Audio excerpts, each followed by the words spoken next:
بیرون ملک والے بیوی اور والدین کے حقوق کیسے ادا کریں؟ سعد بن مختار صاحب انڈیا سے پوچھتے ہیں۔ ہمارے یہاں لوگ پیسے کمانے کے لیے بیرون ملک جاتے ہیں، دبئی، کویت وغیرہ، کوئی 1 سال میں آتا ہے تو کوئی 1.5 سال میں آتا ہے، جبکہ اس پر والدین اور بیوی بچوں کے بھی حقوق ہیں۔ اس میں بعض اوقات بیوی سسرال میں پس جاتی ہے، اس میں وہ کیا طرز عمل اختیار کرے؟ بھائی یہ تو بالکل آپ نے ٹھیک کہا۔ جن عورتوں کی میاں باہر رہتے ہیں 1 سال اور پھر وہ ریٹائرمنٹ پہ آتے ہیں، ریٹائرمنٹ پہ جب وہ 60-65 سال کے ہو چکے ہوتے ہیں تو پوری زندگی بیوی نے تنہائی میں گزار دی ہوتی ہے، تو یہ بڑا ظلم ہے جو ہمارے معاشرے میں عورتوں پر ہوتا ہے۔ اب جب جوان تھا میاں تو اس وقت سال میں 1 چکر لگایا کرتا تھا، وہ بھی 15 دن کے لیے یا 2 سال میں 1 مہینے کے لیے، اور جب بوڑھا ہو گیا تو بیچارہ آ کے جو ہے نا وہ 24 گھنٹے بیگم کے پاس رہتا ہے، تو بیگم بھی بوڑھی ہو گئی، خود بھی بوڑھا ہو گیا۔ تو یہ طریقہ بالکل مناسب نہیں ہے۔ میں اکثر بیان میں ایک بات بتاتا ہوں، قرآن مجید میں اللہ تعالیٰ کا ارشاد ہے، یوم یفر المرء من اخیہ و امہ و ابیہ و صاحبتہ و بنیہ۔ اللہ فرماتے ہیں قیامت میں ایسی ہولناکیاں ہوں گی کہ انسان اپنے بھائی سے، اپنے باپ سے دور بھاگے گا، اور اپنی ماں سے بھی دور بھاگے گا، و صاحبتہ، اور اس سے بھی دور بھاگے گا جو اس کے ساتھ رہا کرتی تھی۔ تو ماں کو ماں کہا، باپ کو باپ کہا، بھائی کو بھائی کہا، لیکن بیوی کو زوجہ نہیں کہا جو اصل لفظ ہے، بلکہ کہا بیوی کو صاحبہ، ساتھ رہنے والی۔ اس میں اس طرف اشارہ ہے کہ جب انسان کا کسی عورت سے نکاح ہوتا ہے تو وہ پھر ہمیشہ شوہر کے ساتھ رہتی ہے، جہاں جہاں شوہر جائے گا وہاں بیوی اس کے ساتھ جائے گی۔ تو اس لیے اصل طریقہ اس میں یہی ہے کہ شوہر اگر کہیں جاب کر رہا ہے، اول تو باہر جاب نہ کریں، اپنے ملک میں کریں، یہاں گزارا نہیں ہو رہا تو باہر جائیں تو کوشش کریں بیگم کو ساتھ لے کے جائیں، اور یہ بالکل ہی ناممکن ہو گیا ہو تو ایک مجبوری کی بات ہے، ایک الگ ہے، تو اس میں پھر کوشش کریں کہ روزانہ فون پہ بات کر لیا کریں، والدین سے بھی، بیوی سے بھی، اور خرچہ دونوں کو بھیجا کریں۔ تو پھر ٹیلی فون ہی ہے جس کے ذریعے آپ حقوق ادا کر سکتے ہیں اور ایک دوسرے کی خیر خیریت معلوم کر سکتے ہیں۔ لیکن بہرحال کوشش اس کی کرنی چاہیے کہ جیسے اللہ نے قرآن میں فرمایا کہ وصاحبتہ، زوجہ کو اللہ نے صاحبہ سے تعبیر کیا ہے، اور اس میں مرد کا بھی فائدہ ہے، وہ بھی گناہوں سے، اس کا بھی بیوی کے بغیر گناہوں میں پڑنے کا اندیشہ ہوتا ہے۔ نعت میں یا محمد پڑھنا کیسا ہے؟ ارشد صاحب تونسا شریف سے پوچھتے ہیں،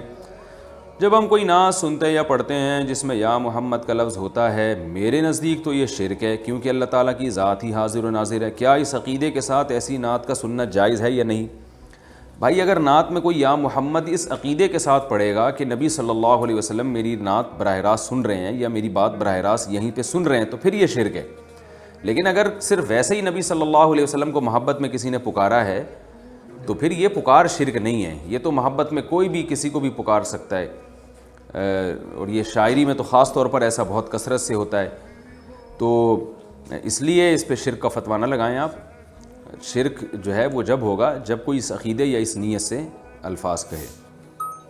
کیا مسواک پاس ہونے سے ایکسیڈنٹ نہیں ہوتا؟ عرفان ناصر ڈیرہ اسماعیل خان سے پوچھتے ہیں،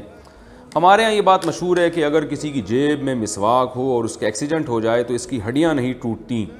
اس بارے میں وضاحت فرما دیں۔ بھائی جان ایسی کوئی بات نہیں ہے، ہڈی نے جب ٹوٹنا ہوگا تو وہ ٹوٹے گی، جب ایکسیڈنٹ ہوگا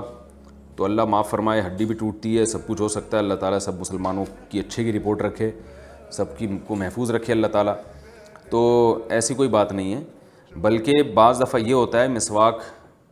آپ نے اگر بے احتیاطی سے رکھی ہے تو وہ مسواک گھسنے کا بھی خطرہ ہوتا ہے، گرے اور پتہ چلا مسواک گھس گئی، تو اس لیے مسواک یا پین وغیرہ رکھنے میں احتیاط کرنی چاہیے۔ البتہ مسواک کا کثرت سے استعمال یہ رسول اللہ صلی اللہ علیہ وسلم کی ایک سنت ہے جو آج کل لوگ چھوڑ رہے ہیں، اور یہ سنت مؤکدہ ہے، اس لیے مسواک کثرت سے استعمال کرنی چاہیے اور حفاظت سے اس کو جیب میں رکھنا چاہیے، اور اگر گاڑی ڈرائیو کر رہے ہیں تو جیب سے نکال کے آپ سامنے رکھ دیں، کیونکہ ایکسیڈنٹ میں ایسی جو چیزیں ہوتی ہیں، پین یا مسواک وغیرہ یا کوئی بھی ڈنڈی ہوتی ہے، وہ جب چوٹ لگتی ہے تو وہ خود بھی جسم میں، باڈی میں گھسنے کا اندیشہ ہوتا ہے، تو ڈرائیونگ کے دوران بہتر یہی ہے کہ مسواک جیب سے نکال کے سامنے رکھیں یا کسی ڈراز میں رکھیں آپ۔ کیا عامل کی کمائی حلال ہے؟